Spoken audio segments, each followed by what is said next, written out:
evening and welcome to the Lakeville City Council meeting. It is December 16th. It is 7 p.m. and I will call our meeting to order.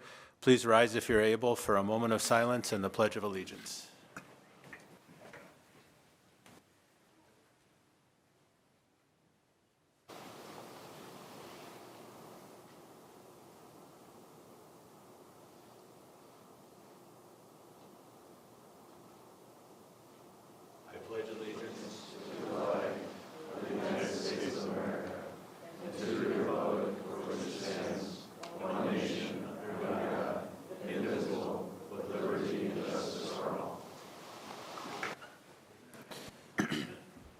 Shar, roll call, please.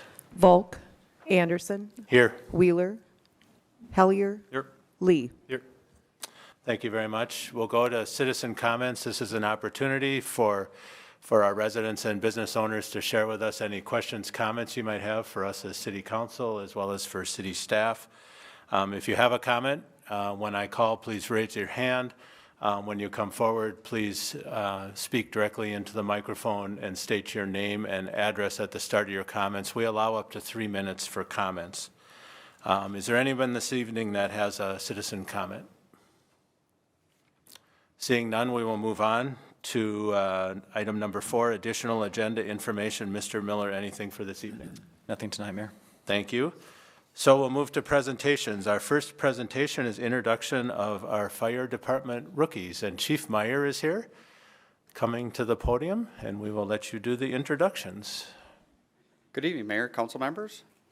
Tonight we're going to recognize the class of 2017 rookies who have successfully completed their 2-year probation with the Lakeville Fire Department. I'm going to ask the following members to come forward with their families. From Station 1, Reed Schultz. Derek Isham is not with us tonight, and Sergio also. And then Station 4, Zach Duckworth. So we have a class of 4 firefighters that made it through all of their probation. They've achieved their Firefighter 2, Hazard Material Operations, Emergency Medical Certification, Emergency Vehicle Operations, which totals about 450 hours of training. Oops, Derek did. I didn't see him earlier. Sorry. He's a late entry. So tonight we're going to have their family members pin their badge on them. At first we're going to have do an oath of office for them. So I'm going to turn and face them. Make sure you're still talking to the microphone. Can you? Actually, Thank you. I turn all the way around. That'd be great. Thanks, Mike. So if I could have you raise your right hand. I state your name. Do solemnly swear. That I will support the Constitution of the United States. And the state of Minnesota. And faithfully discharge the duties of firefighter. Of the city of Lakeville. In the county of Dakota. And state of Minnesota. And to the best of my judgment and ability. So help me God. And family, if you want to pin the badge on.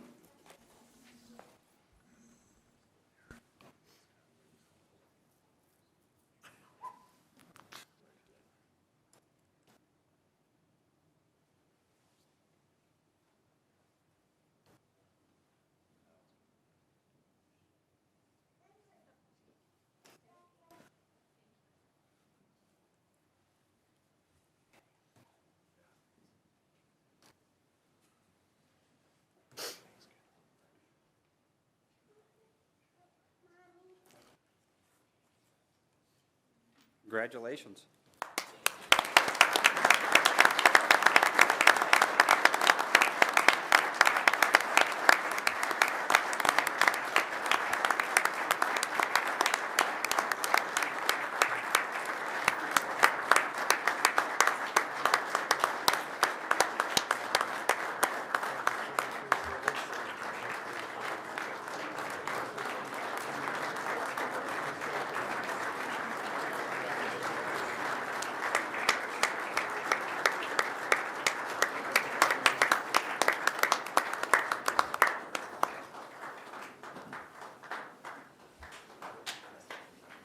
Thank you very much, Chief. Thank you for allowing us to be here tonight. So are you folks going to want to exit? We are, if you don't mind. That would be fine. Why don't we move forward with that? Okay, thank And you. we'll take a brief pause.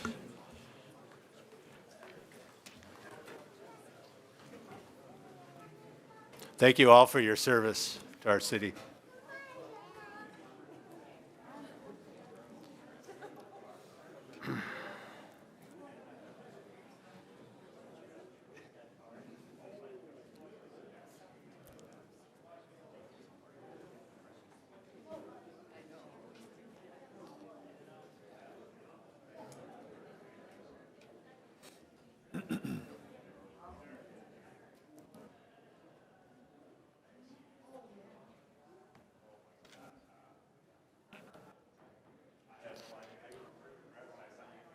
We will proceed with our meeting and continue with our Police Department quarterly report. Chief Long.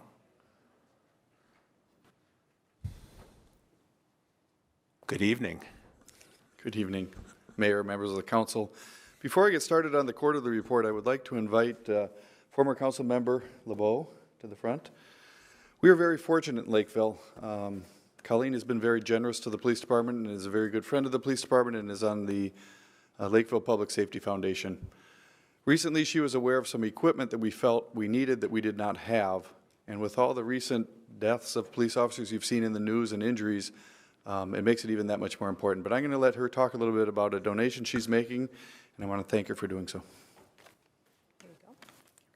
Thank you. And I thought I could make it through a year without coming back, but as Police Chief Long said, this is near and dear to my heart, both the firemen that just left and the police. And so it's my honor to have LeBeau Associates donate just under $6,500 to be able to put first aid kits on all of the policemen's vests that they're updating so that if there's an emergency that happens to someone themselves or someone else, that they're better equipped than they have been. So it's my honor, and thank you to the public safety for all they do for this community.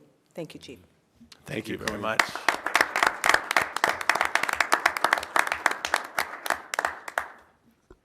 Again, I feel very fortunate to be chief in a community like this that has such generous people, so thank you again. I'm going to get started on my quarterly report. We've been quite busy over the last several months, dating all the way back till September when the Crossroads preschoolers invited us out for ice cream. A bunch of officers stopped by and enjoyed visiting with the preschoolers and the ice cream. Officer Ron Vinden returned from a 12-month military deployment. We welcomed him back this past fall, and we appreciate the service he's given to our nation. We participated in National Night Out. Our officers visited 112 neighborhood parties, continues to grow every year.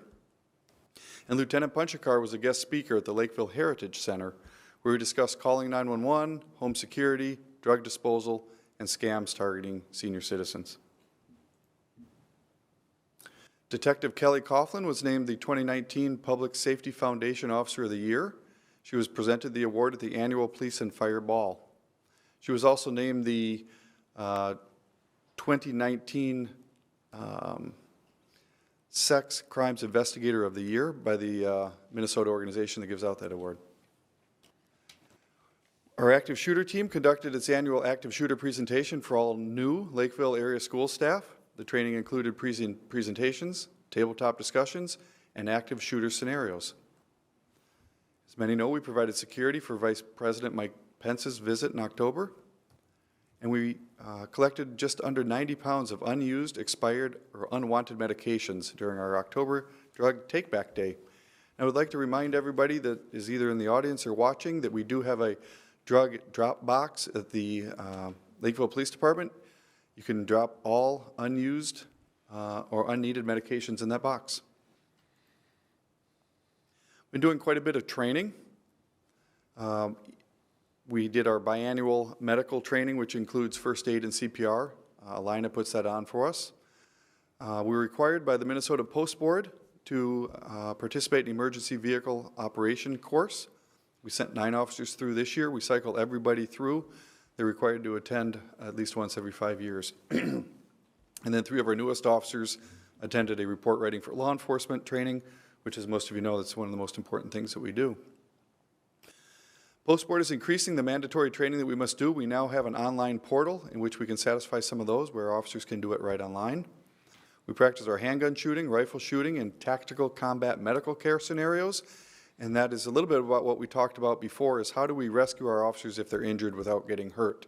And having those first aid kits right on our vest will be very beneficial.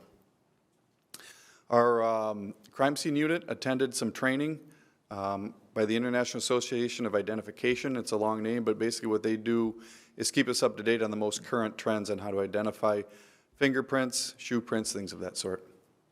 We sent sergeants through a FBI supervisor leadership course. There's 3 courses in that, and they'll be taking them. It usually takes about a year or 2 to get through. As part of the new legislation mandate from Post, we adopted a new policy regarding our response and investigation of reported sexual assaults. You probably saw that on the news. Police departments were failing at certain aspects of it, and this will ensure that that doesn't happen. So our current, at least through October, our current calls for service, just a little under 40,000, slightly up from last year. Just some what we're seeing a little bit this year. We've talked about mental health a lot, and so that's not a surprise. Welfare checks, we continually encourage people to call if they, for any reason. If they haven't heard from somebody or worried about somebody, just pick up the phone and call 911. We'll go out and check on them. It's happened 610 times this year. And then just the generic crisis mental health calls are up slightly. So our traffic stops are up a little bit from last year, which would be consistent with increased traffic. The property damage accidents are up slightly. And the good news is the personal injury accidents are right about where they were last year, so we're not seeing a dramatic increase. We're seeing those stay steady. And these are part 1 and part 2 crimes. This is just a real quick snapshot of what we're seeing. These types of crimes are going to go away. There's a new reporting system called NIBRS, so we're going to break it. It will no longer be part 1 and part 2 crimes. You will see that change next year. We will still be able to pull these categories. It's just not going to be broken down as it currently is. At a recent council meeting, there was a question about the overnight parking violations in our city. And as most of you have seen on signs that are posted throughout the city, there's no overnight parking from basically 2 a.m. to 6 a.m. from November 1st to April 1st. That's to ensure that our plows can get the roads clear. Even if there's not snow, you still can't park on the street, because if it starts snowing overnight and things such as that, we won't be able to tell people to move their cars. This season, let me back up. What we do is we issue a warning. If we see your car on the street, we will put a warning on your windshield that explains this. If we come back a second time throughout the season and your car's on the street again, that's when you receive a citation. Just comparing our calls in October to Egan and Apple Valley, I think that would make sense. Egan is larger, Apple Valley is a little bit smaller, but our total calls for service, you can see we're about 3,300 calls in October.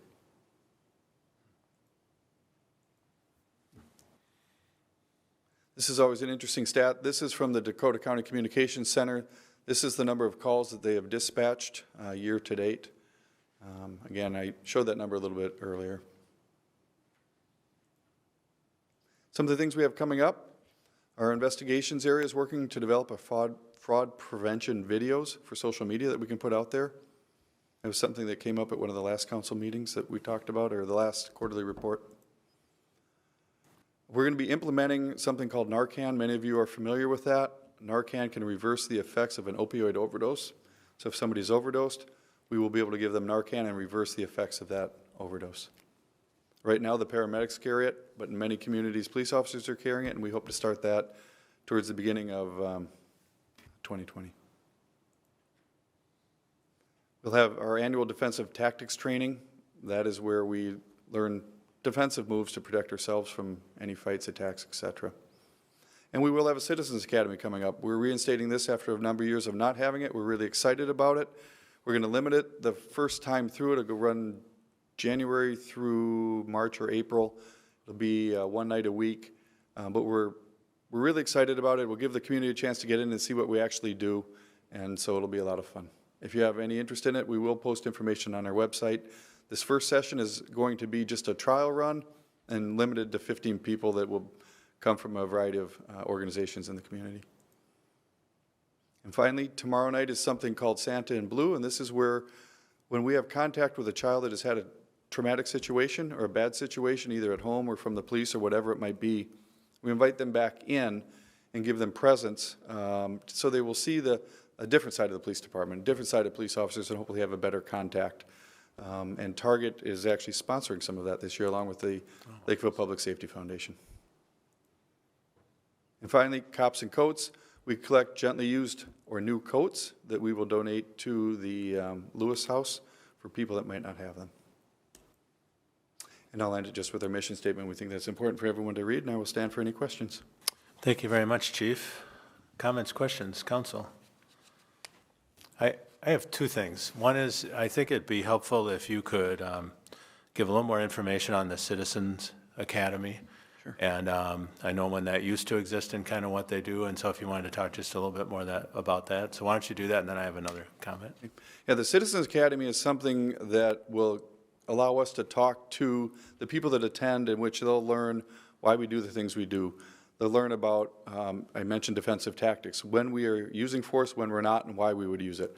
We're going to learn how we respond to different calls, the different organizations within the community that we interact with, learn a little bit about the cooperation with Dakota County Sheriff's Department, and all these, basically just a quick summary of what we do. And typically the highlight of Citizens Academy is we will allow people to be tased if they wish. It will give them an opportunity to see what it feels like. And as you know, most police officers do that, so we understand what it feels like. But a lot of people want to do it. I would never do it again, but a lot of people want to give it a try. Yeah. So as that progresses, I know that you're restarting this with kind of a pilot or a select group of 15 people. But as that unfolds and you continue to learn from that, people will be able to go to the website and find more information on that, how to apply, and yes, that kind of stuff. Yeah, I should have made that more clear. Yes, after this initial session, we will begin to post future sessions online, and they will explain the application process and the selection process. Thank you for doing that. I know it's a big commitment for you and your team to take that on, but I do think it really helps. It's another kind of point of contact for people to learn more, and we have a very supportive community, I believe, in terms of our public safety folks, but this is just another way to help to reinforce that. My second comment is actually related to the ride-along that I did a couple weeks ago, and I'm grateful for the support that I had to do that. I try to do one at least once a year, and it's always a good experience. And one of the things that I experienced this year was I guess the startup of the body cams. And so my question is around the body cams in terms of your sense about how that's going with the entire team.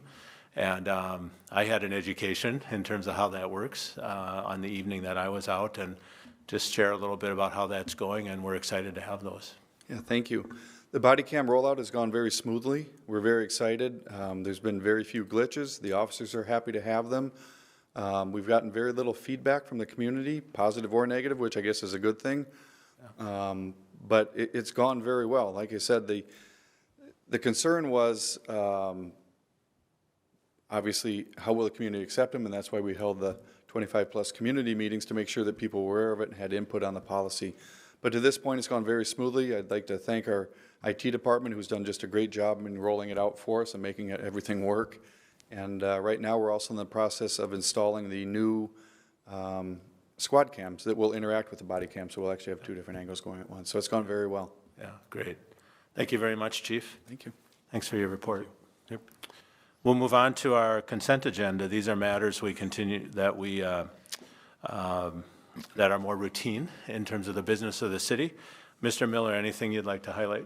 Thank you, Mayor and Council. The consent agenda has quite a few donations that I'd like to highlight. The first is item 6F. This is a donation of $20,566 from the Lakeville Liquor customers. This is a fundraiser that was done over the past few months, and those funds were raised for the restoration of the antique 1937 fire engine. So we're appreciative of those donations. Item 6H is a donation of $55,000 from the Lakeville Public Safety Foundation, and this donation is for the purchase of officer safety equipment specifically. Item 6I is the formal adoption or recognition of the donation that former Councilmember Colleen LeBeau and Tom LeBeau and LeBeau and Associates have indicated, which is just over $6,400. Item 6R is a donation of a love seat from Schneiderman's Furniture. This is also going to the police department, and that will be used in the forensic interview room. They had a need for some comfortable seating there. And then finally, a $2,500 donation also to the police department from the Restored Thrift Shop. That will also be used to buy some specialized equipment for the police department. And we thank all of them for their generosity. Yes, thank you. Thanks for those. Is there anyone in the audience or council? Any comments, questions, further discussion needed on any items? Joshua? It's noticeable that there are quite a few donations this week, which is amazing. I have a question about how these donations were originated. Was this a coordinated effort for these donations, or did it just happen to be that, yeah? Thank you, good question.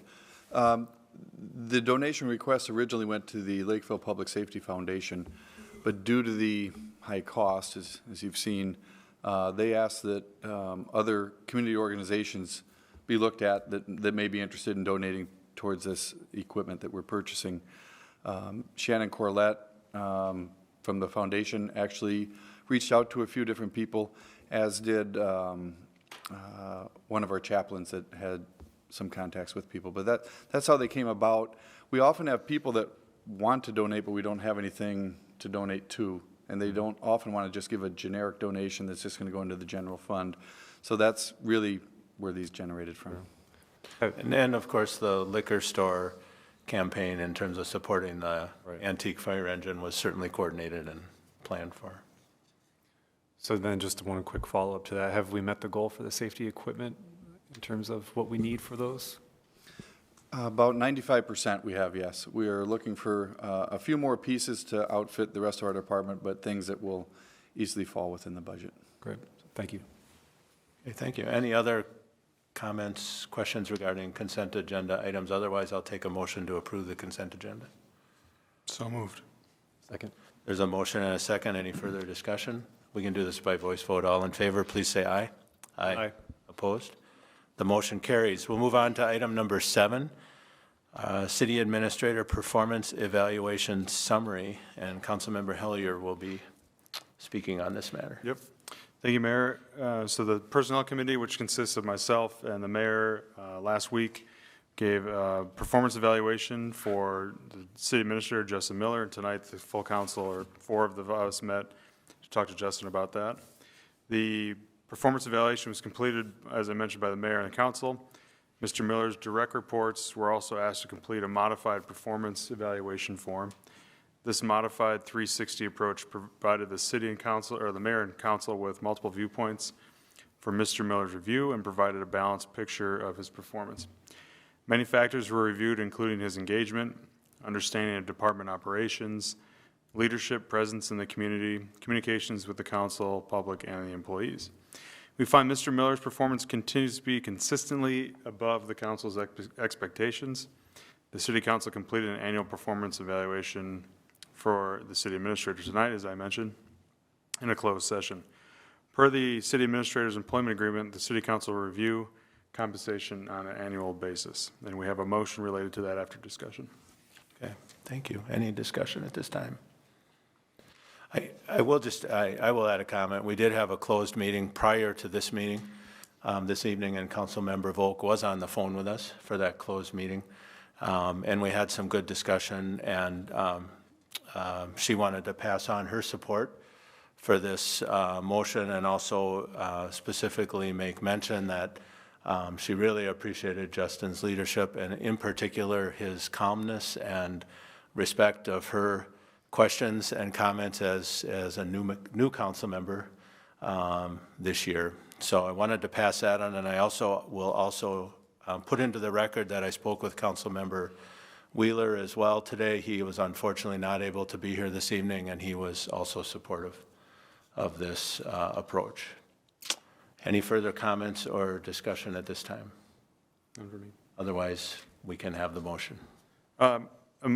There's a motion with two parts. The motion is the Personnel Committee recommends the council make a motion to approve a salary increase to $178,782, effective January 1st, 2020.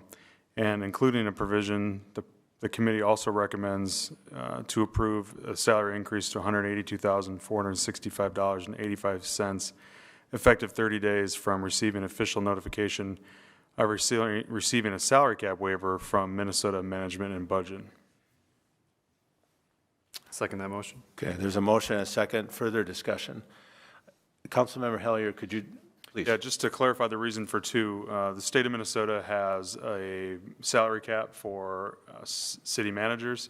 There are a handful of other cities, including Edina and Eden Prairie, who have a waiver. We've applied for a waiver to do that. And so this motion is in line with receiving that waiver request that the state of Minnesota will grant. Thank you very much. Any additional questions, comments at this time? If not, Shar, roll call, please. Anderson, Aye. Hellier, Aye. Lee. Aye. The motion carries.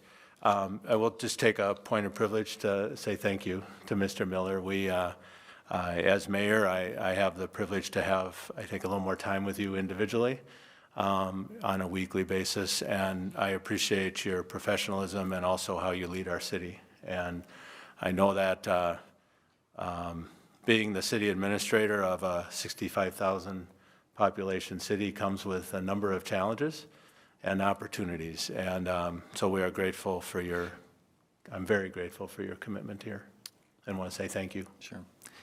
Thank you, Mayor and City Council. It is an honor and a privilege to serve as your city administrator, and I continue to thank you for the relationship we have and for your trust that you've placed in me. And I also would be remiss if I didn't thank the department directors and the entire City of Lakeville team. This job cannot be done by me alone, and it's through their support and their professionalism that makes this such a great place to work. So thank you all. Thank you. Let's say thanks to them all. Thank you.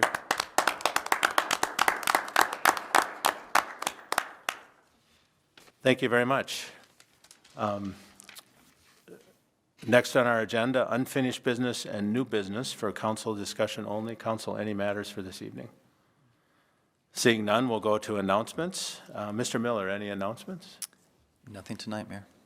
Thank you. Any announcements, council? And I guess I want to wish everybody a Merry Christmas, Happy Holidays, and Happy New Year, and look forward to an exciting 2020. Thank you very much. I would add as well, my wish for a Merry Christmas and Happy Holidays.